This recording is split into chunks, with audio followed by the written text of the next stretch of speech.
They're cutting taxes on the wealthy and taking health care away from millions and raising the premiums of millions of others. I'm here today to announce that the program known as DACA that was effectuated under the Obama administration is being rescinded.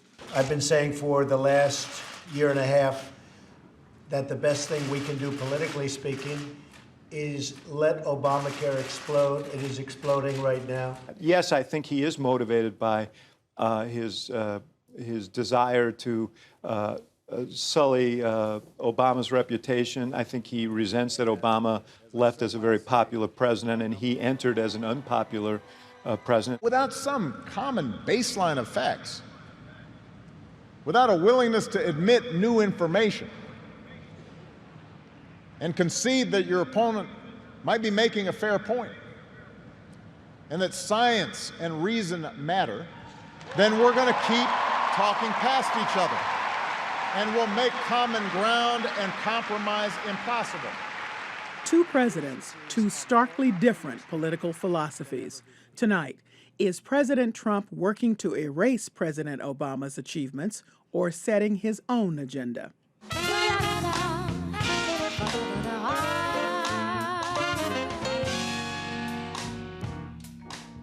Welcome to our 50th season of Basic Black. Some of you are joining us on our live broadcast. Others of you are joining us on Facebook Live.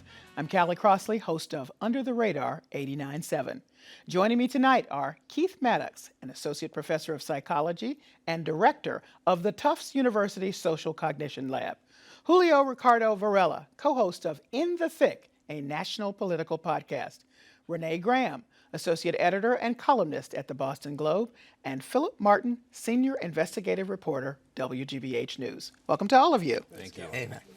So let's concede and let's acknowledge elections have consequences. So you win, you get to set the agenda for your ideas, your philosophy. That's how it goes. And so that's President Trump, right? He's doing that. Absolutely. So the question is, Keith Maddox, is it ideology or malicious intent? Oh, that's a great question. It's hard to say. From a psychological perspective, I'm not qualified. I'm not a clinical psychologist to be able to speak to what his motivations might be. But I can say that he's basically following up on some of his campaign promises. The efforts to try to dismantle everything that Obama's been trying to do is essentially to pander to a base of individuals who elected him, the people who wanted to see that presidency and that it never happened. Well, Renee, how's he doing? Well, go back to the original question, ideology and malicious intent. It's both. He is playing to his base, but there's very little question that Donald Trump is running his administration on spite. He's trying to erase everything Obama did. I mean, just this week, we heard that they were rolling back, or not even rolling back, just reversing the ban on elephant trophies out of Zimbabwe and Zambia. So he's going to kill elephants. He wants elephants to die because it's something Obama championed to stop doing. That's spite. There's no reason to do that. And everything he does is about damaging and trying to erase the legacy of his predecessor. Can there be an argument, Julio, that there's a through line with not just his promises, but he has actually his own agenda? Or is this just, Obama did it, I'm not doing it? Well, the only thing that him and Obama have in common is that he's following Obama's, immigration enforcement policy and emphasis on private prisons and detention. And that's a very uncomfortable fact in the Obama administration that really alienated a lot of people in the Latino community. And I actually wrote a piece, or I edited a piece a couple of years ago when Trump came out in 2015, said, hey, don't worry, everybody, Trump's immigration policy and Obama's immigration policy are going to be the same. And so I think we kind of run into this very slippery slope sometimes that, Obama good, Trump bad, that it's a much more nuanced and, the Obama presidency in the end, there were issues, especially amongst progressives, especially amongst communities of color. And I just feel sometimes that we do this either or, and it's important to remember that there are certain policies that the United States continues to, especially in the area of immigration enforcement, that, to be honest with you, were elevated during the Obama administration. There's no question about that, and that gets a lot of people upset. But That's the reality. But that's fact. That's reality. But, well, in fact, people call him the deporter in chief. Right. Yeah, at some point. But do you have a sense that that it's in this case, because it's the same policy, it's the one point you can point to and say, well, he's not doing the reverse. Well, I mean, he without, like I always said, it's like without Bush, without Obama, you couldn't have Trump when it comes to this issue. Granted, Donald Trump under the administration has gotten worse. It's gotten much more extreme, and you look at the issues with Dreamers and with the temporary protected status of certain countries like Haiti and Honduras and El Salvador that are being decided now. So I'm not saying that, Donald Trump is, it's not the same, and he has taken it to the next level, and the immigrant community specifically is living under a veil of fear and uncertainty. But I think the bigger issue that comes out to this is that, especially with that specific issue, we're still having the same discussion for years, and it's just really hard. You know what I'm saying? It's just really hard to be like, there's certain things that there is a through line. Okay. Personal animus from the president or more political agenda? It's both, as Renee said. I mean, you have a president who basically, you can never take for granted that moment that occurred at a National Press Club dinner. Hold right there. Why don't we take a look at it? Why don't we take a look? Yeah, cue it up. Let's take a look at it. Donald Trump is here tonight.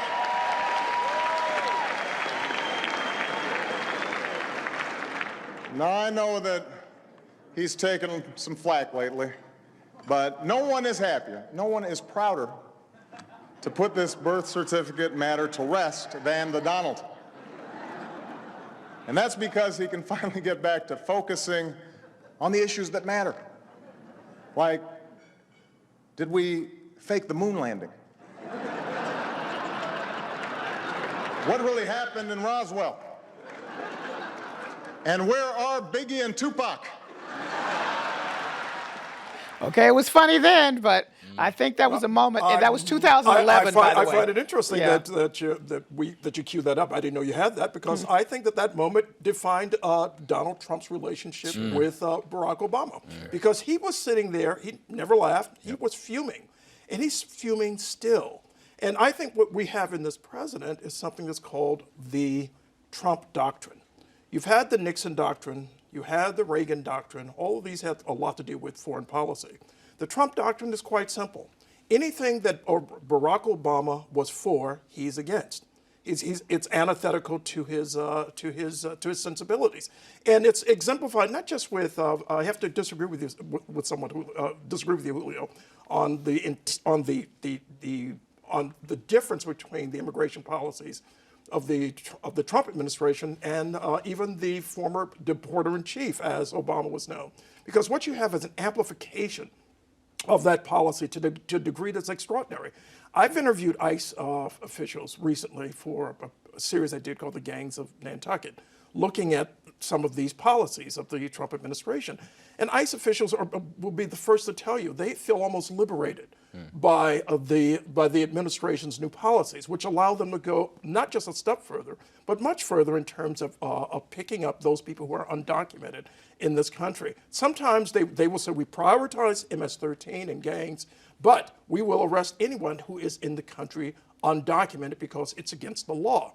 Now that's taking it. But they were doing that before. Yes, Phillip. they were. But here it is. It is more out in the open. I've been covering immigration for 12 years. Right. And I just have to say that a lot of what ICE has been doing, they've been doing under the shadows. And now what Trump has allowed, I agree with you in the fact that Trump is allowed to be like, okay, I'm out in the open. It's in the open. But we cannot hear, as responsible peoples in the community, say that the Obama administration, it's not that far off. I don't disagree with you. I don't disagree with you in terms of the, I'm simply saying it's amplified. Yeah, I agree with you. And I think a lot of policies are. I think when you look at the tax proposals that the Senate is now debating, which includes basically jettisoning the mandate, the insurance mandate, which might in fact save about more than $300 billion in terms of deficit spending. But it also means that 13 million more people will be without insurance.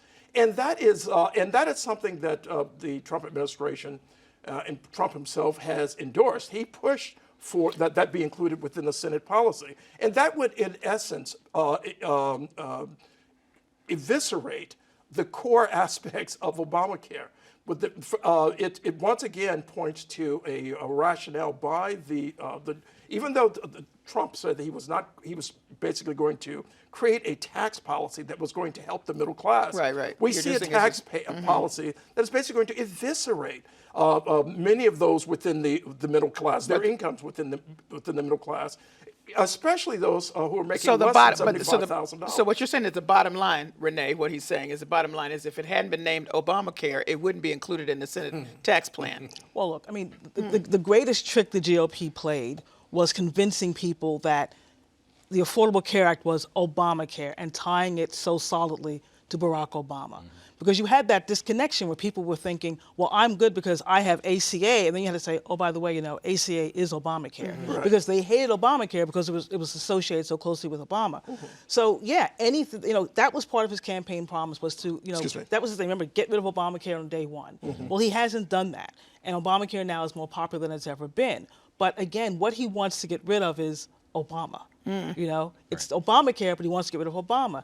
Everything to certain degrees that Barack Obama did, this is what Donald Trump is trying to erase. Because, we saw the clip. He was embarrassed that night at the press conference, at that dinner.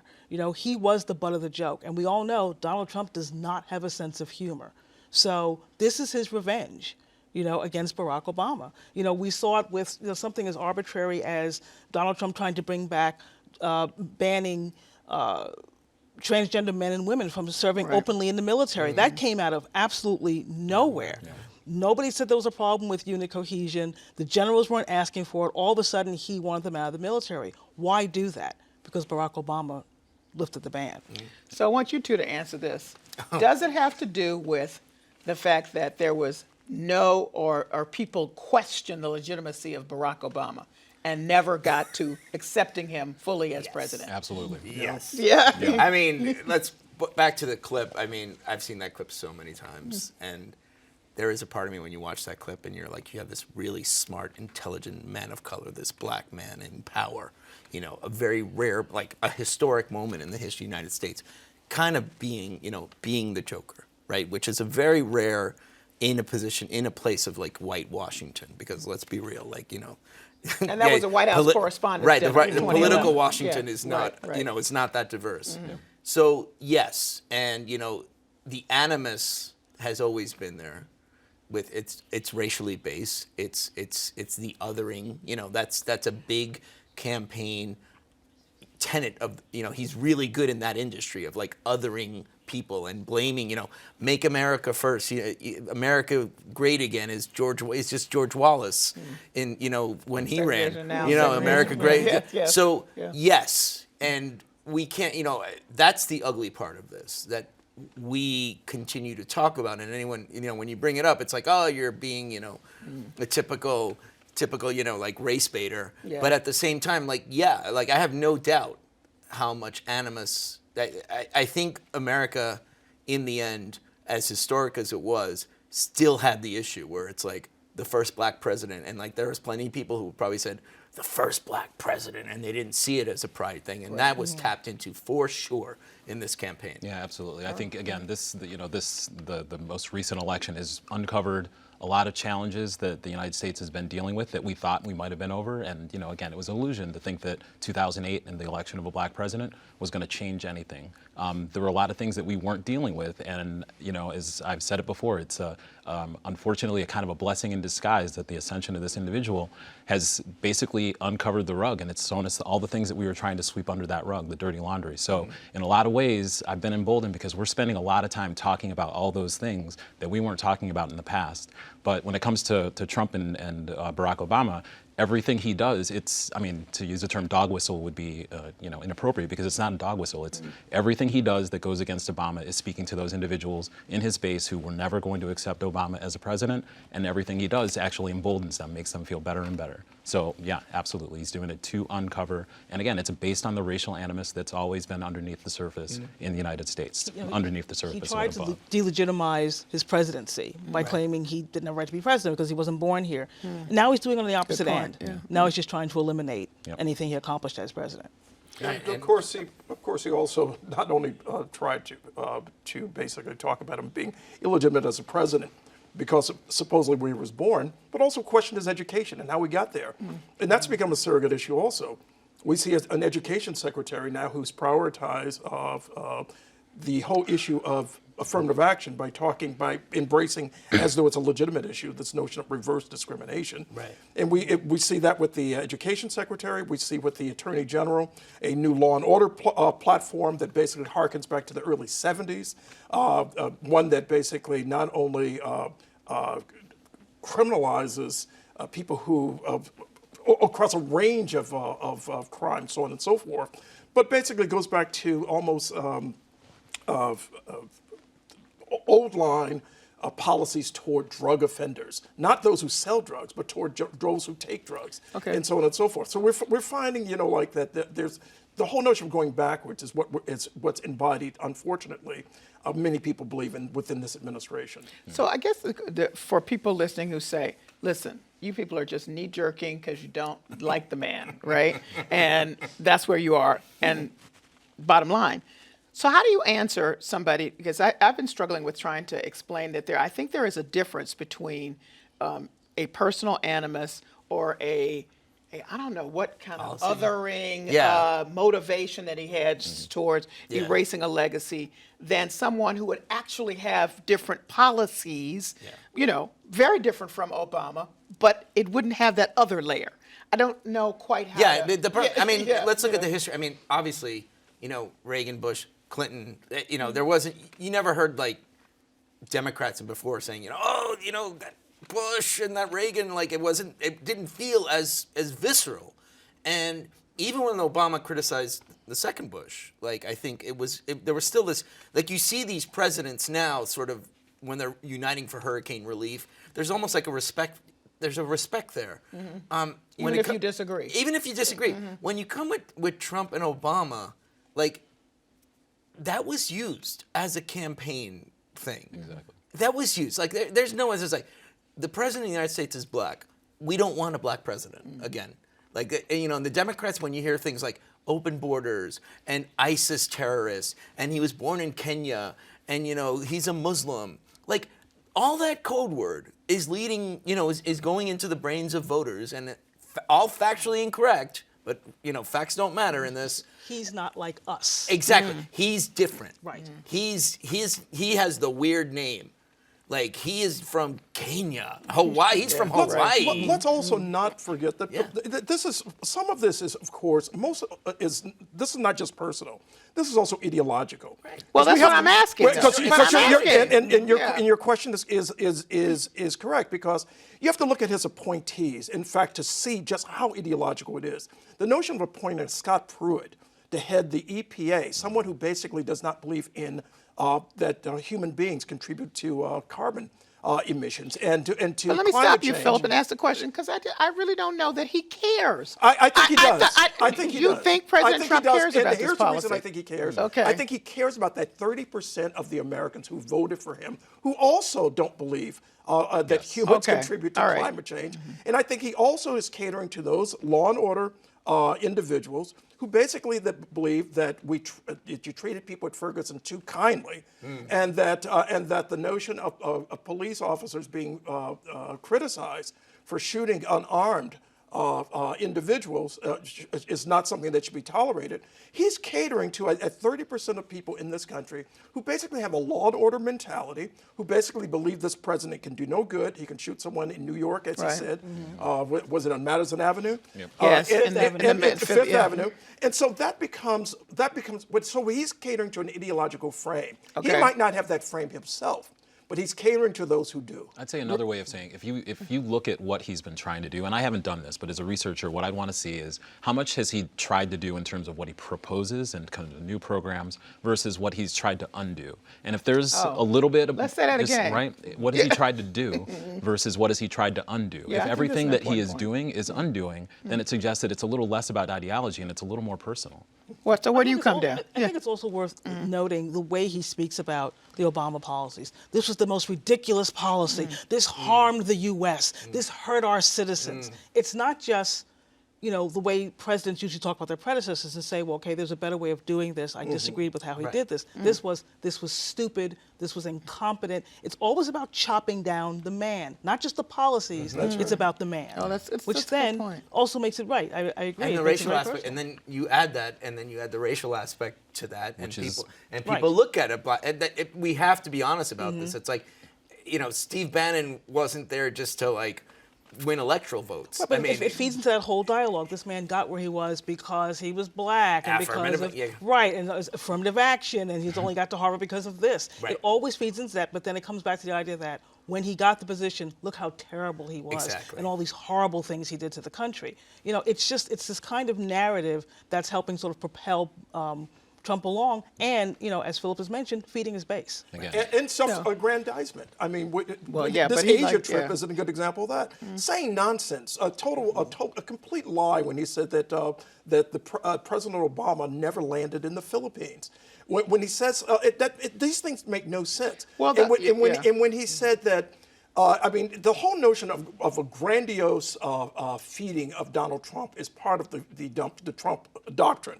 That is, let's say, if someone treats me with grandiose respect, I'm going to respect that person. So Duterte in the Philippines, the Chinese government, he talked about the grandiose reception he received, and there's nothing been like it.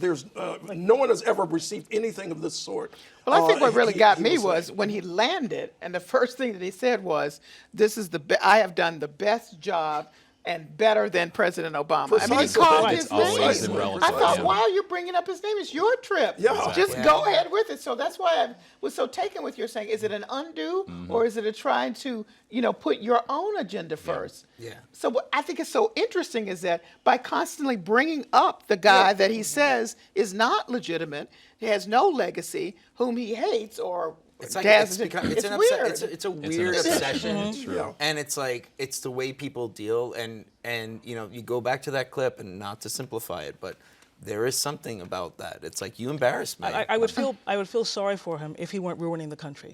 Right. Because it Right. does seem Right. really pathetic It's that really he has this pathetic. obsession with his predecessor. So much so that you have this American, I think, Psychoanalytical Association, not the American Psychiatric Association, but the American Psychoanalytical Association, which basically wants to break the Goldwater rule about analyzing this man from afar. Well, there's a book that's out called Dangerous Trump or something like that. 27 psychiatrists and counselors speak back to him. But they're talking about his state of mental health and whether or not. Okay. How we're having this conversation, and people could say, you intellectual elite effete people are having East it. Coasters. Yeah, that's They great for clearly you. don't know me. But do you think other people see this as, see this undoing as opposed to doing? That's hard to say. I think what I was going to say earlier is maybe consistent with that in a way it doesn't really matter if they see the undoing, because the marketing that has gone on to sort of tie and link Obama to all these sort of issues and again to aspects of his legacy, then those are also consistent with what they don't like, right? They didn't like him in the first place, so they may not necessarily see it as undoing. In a way, they just see him as doing something that they didn't want in the first place. So I don't know. It's hard to say. I feel like that they would link it that way. It may not be explicit in that sense, but the idea is that they already don't like that individual, and so if Trump is coming out and doing things that goes against what that individual says, that's all good for them. I've always said that Trump supporters don't care if he drains the swamp, so long as he drowns the people that they don't like. Right. Okay, that's a good It's like one. a blood That's good. sport. Yeah, It's blood yeah, sport. right. That's what it really comes down to. Yeah. So Right. long as he keeps sticking to those people they don't like, Right. whether it's the GOP establishment, or it's the liberals, or it's the LGBT community, Or the it's media. immigrants, or women, that's all they care about. Yeah. Nothing It's a- else matters as long it's as a he's making those competition. lives miserable. It really is a competition. It's like I said, it's a blood sport. It's like you must vanquish your enemy, and that is the Breitbartian Steve Bannon way, and Trump bought it. And, So here's a question, and we're just going to start it and pick it up on Facebook Live, and that is, should President Obama speak back to this? hell yeah. I've always said. I've always said. Sometimes I wish President Obama was more Detroit and less Hawaii.